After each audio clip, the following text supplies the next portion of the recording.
Here's a classic money problem that constantly goes viral after tripping the internet up. See if you can solve it. After I had spent 1/3 of my money on a burger, and then spent 1/4 of what was left on an ice cream, I had £12 remaining.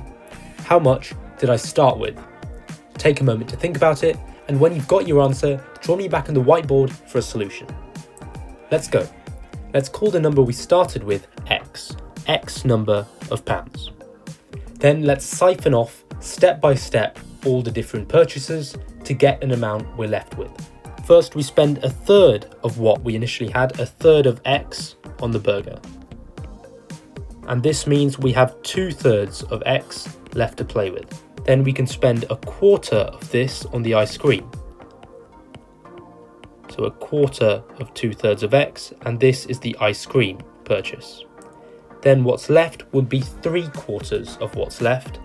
So 3/4 multiplied by 2/3 of X, and this is £12. This means when we multiply both the top and the bottom of the fractions, we get 6/12x is equal to £12, which means a half X is 12, and therefore X is double that, 24. X is £24.